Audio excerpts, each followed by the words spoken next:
Ryan Prescott didn't notice he dropped his keys until the woman shouting behind him caught up and pressed them into his palm. "Hey, you dropped these." He turned, surprised, looking down at the worn keychain dangling from her hand. A tiny red beetle charm hung from it, a gift from his younger sister 20 years ago. Somehow it still clung on. He stared at the stranger holding it out to him, breathless from running. She wasn't dressed for downtown. Her jeans were frayed at the knees, and her oversized gray hoodie looked like it had been through more than a few laundromats. But her dark eyes locked with his, clear and direct.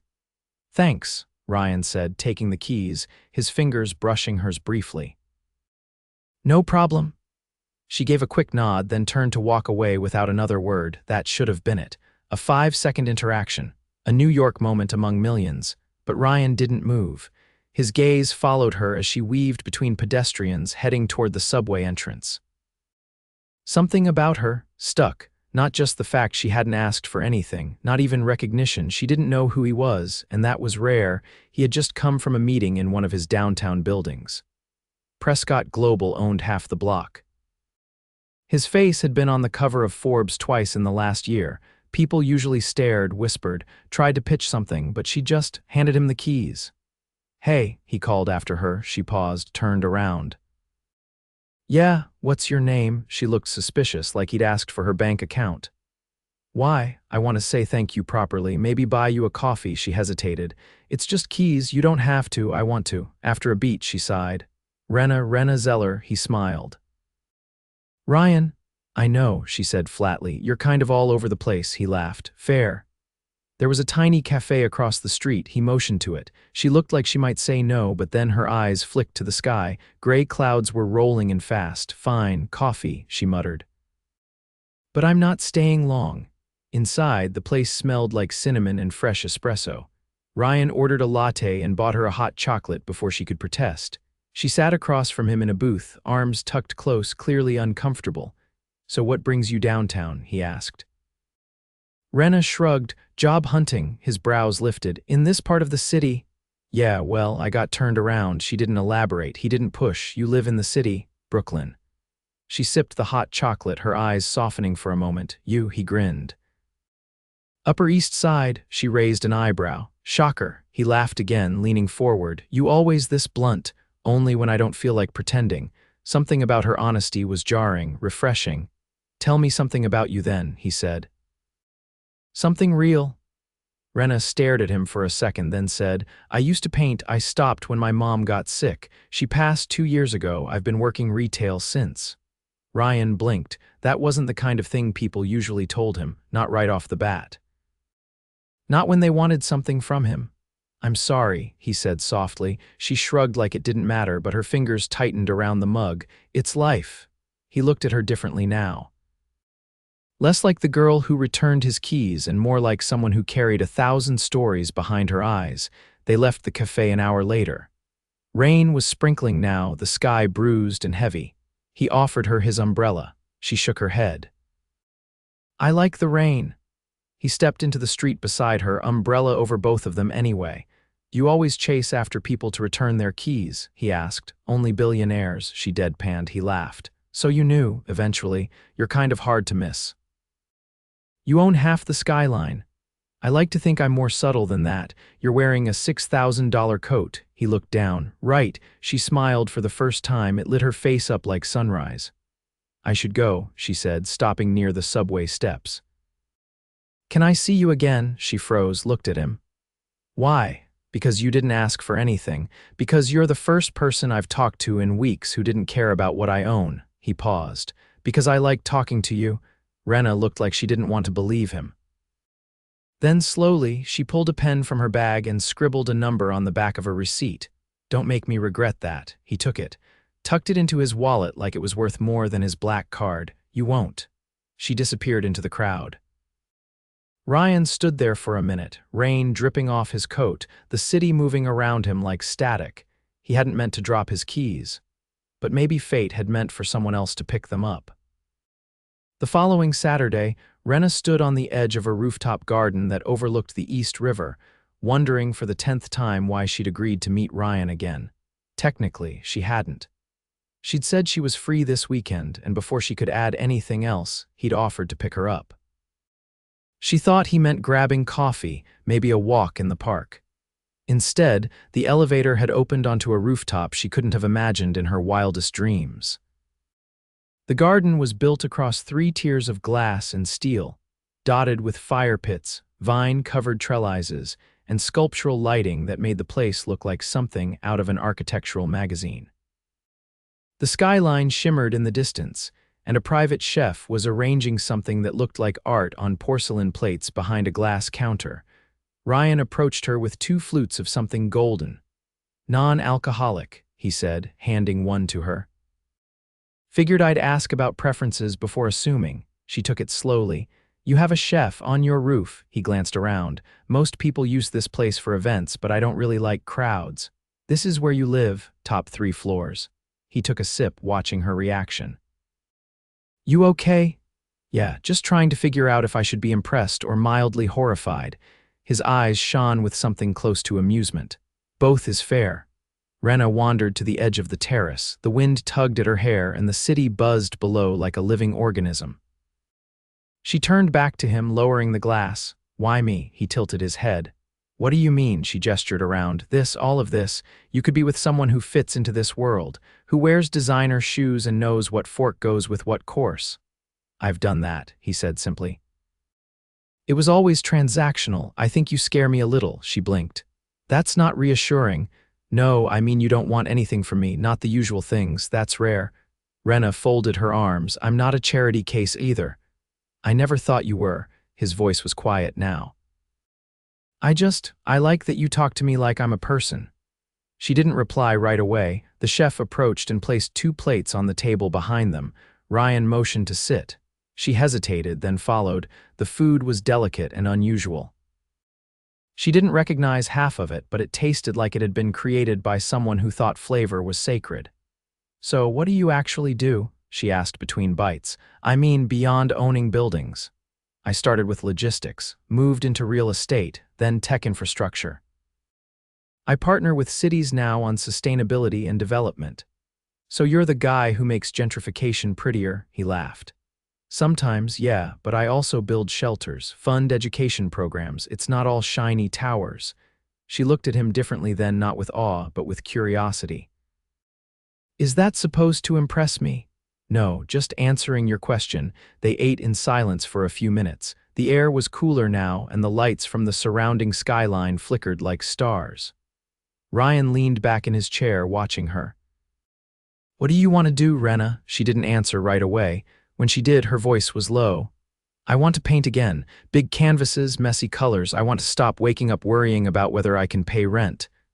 "Why did you stop?" "I had to survive." He leaned forward. "What if you didn't have to?" She stared at him. "Are you offering to pay my bills?" "No, I'm offering to help you remember what it feels like to live for something again." Her throat tightened. She hated how easily he saw through her. "You barely know me. I know enough."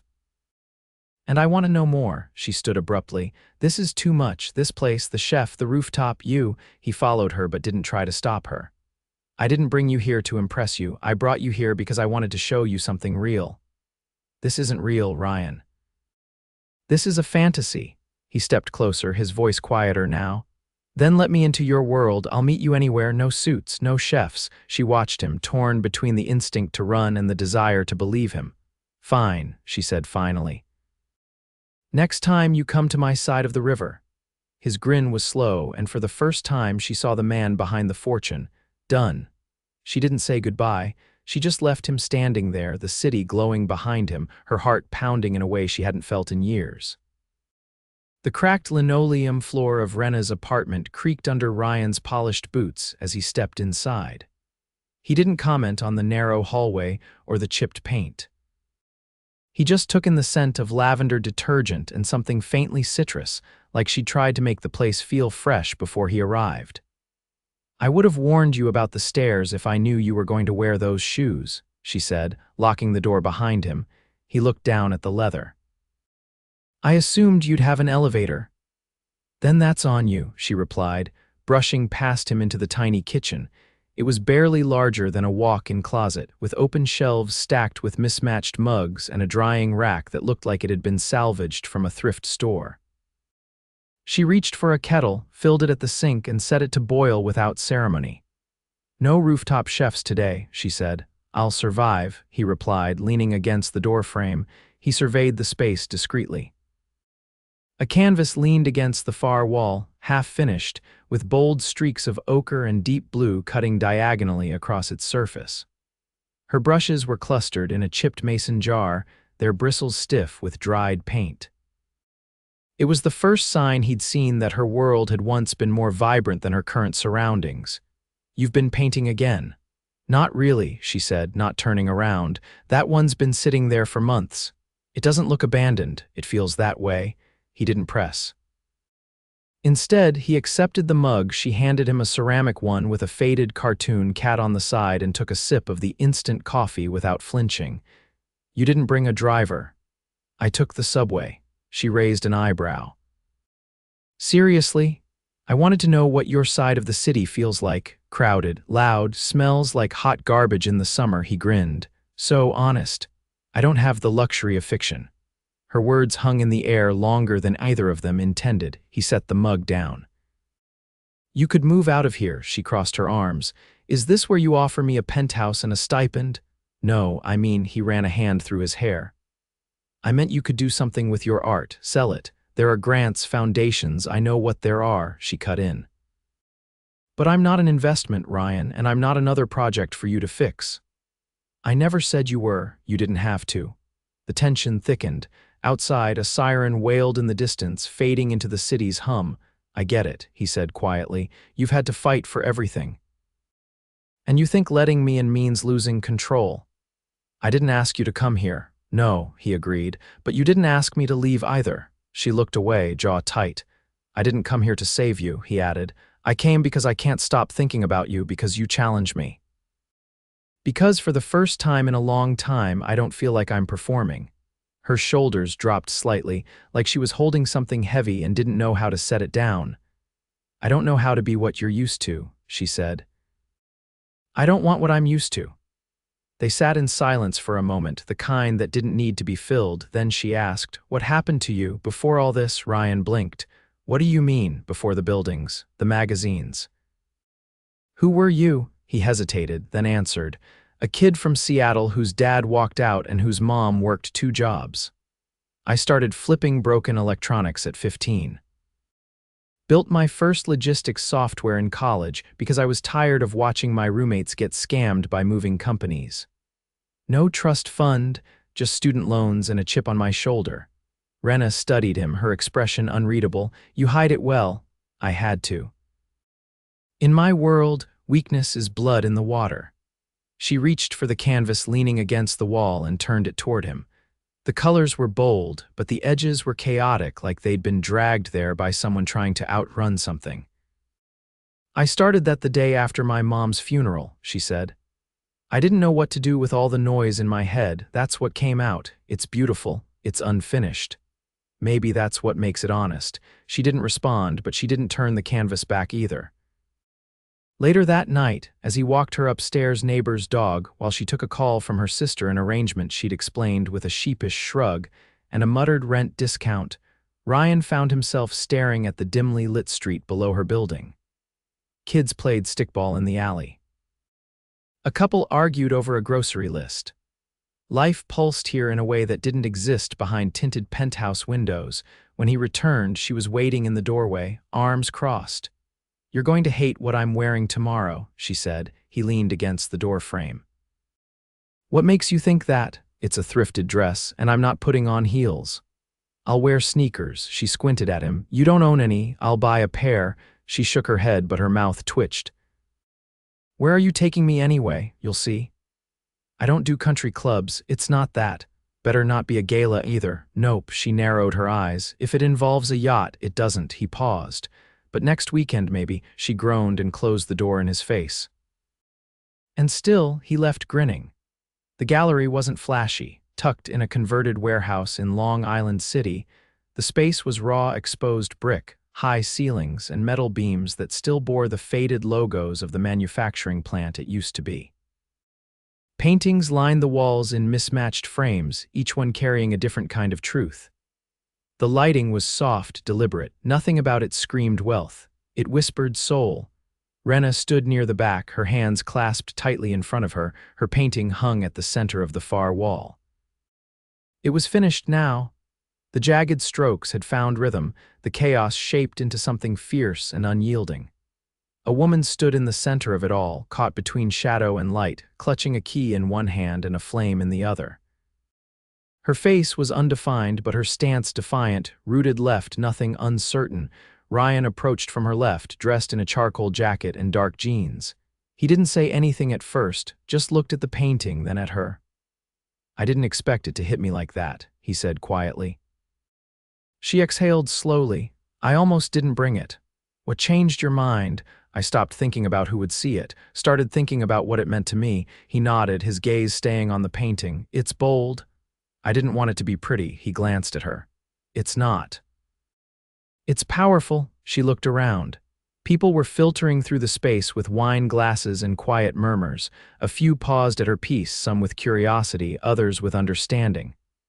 "I used to think I had to keep everything small," she said. "Like if I took up too much space, something would collapse." "You didn't," he said. "You expanded." Her breath caught just for a second. She hadn't expected him to get it not like that. A woman in a beige wrap coat stopped beside Renna and touched her arm gently. "Your work," the woman said. "It made me stop and breathe. Thank you." Renna managed a nod, her throat too tight to speak. When the woman moved on, Ryan leaned closer. "You have no idea how much you belong in this world, do you?" She frowned. "This isn't my world. It will be. If you want it." She turned to him fully now. "Why are you really here?" "Because a woman I couldn't stop thinking about told me once that she used to paint, and I wanted to see what she saw when she finally picked up the brush again." She hesitated. "You didn't tell me you were bringing someone." "I didn't." "But your assistant she called earlier, said she'd arranged press." He blinked. "She did what?" "I told her not to. I didn't want this to be about you. I'll handle it. This," he gestured toward the painting, "this is yours." "I won't touch it." She studied him, trying to decide if she believed him. "I've been offered a studio space," she said. "One of the gallery partners saw my work online, said he'd give me 3 months, no rent, just produce." His mouth lifted slightly, but it wasn't pride, it was awe. "Say yes," he said. "I already did." He reached into his jacket and pulled out something small. He didn't hand it to her, just held it out in his open palm. "The beetle keychain. You kept it?" she asked. "I had it cleaned. The clasp was rusted through." She touched the charm gently. "I didn't think you noticed." "I did. It reminded me that something doesn't have to be new to matter, it just has to be real." He finally closed her fingers around it. "You gave me this," he said, "without knowing what it meant, without knowing who I was. And now I can't imagine going another day without you, Ryan." "I'm not trying to buy your future," he said. "I'm asking to be in it." She looked down at the keychain in her hand, then back at him.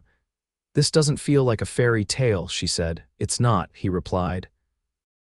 "It's better." Outside, the city spread behind the glass windows in layers of silver and gold. Taxis crawled through the streets like glowing beetles, and somewhere down below, a train rattled by, pulling lives forward. Inside, Ryan reached for her hand. "I love you, Renna." She didn't hesitate. "I love you too." He stepped closer, wrapping his arms around her as the gallery noise softened behind them. They didn't kiss with urgency. They weren't trying to prove anything. It was quiet and certain, like two people who had found something they didn't know they were missing. Later that night, they walked back through the industrial streets, fingers laced, her beetle keychain swinging lightly from her other hand. She paused at the corner before the station. "You still sure about this?" she asked. "I was sure the second you handed me my keys." She smiled, her voice low. "You're lucky I didn't keep them." "I think," he murmured, brushing a kiss to her temple, "you did." And this time, when they stepped into the city together, it wasn't him leading her into his world. It was both of them building a new one brushstroke, one breath, one heartbeat at a time. "Close your eyes." Renner raised an eyebrow. Are we seriously doing this? Ryan grinned, holding out his hand as they stood at the foot of a long pathway flanked by tall hedges. Evening sunlight filtered through the trees, casting gold flecks across the stone, but whatever waited at the end was hidden from view. You said you wanted to feel like you were walking into something unexpected, he said. This is me delivering. She gave him a wary look but placed her hand in his. If there's a string quartet waiting to serenade me, I'm turning around. No quartet, no orchestra, just trust. He guided her slowly, step by step, his grip steady and sure. The air was warm, scented faintly with jasmine, and the crunch of gravel beneath their feet was the only sound for several moments. Okay, he said softly once they stopped. You can open them now. Renna did and froze.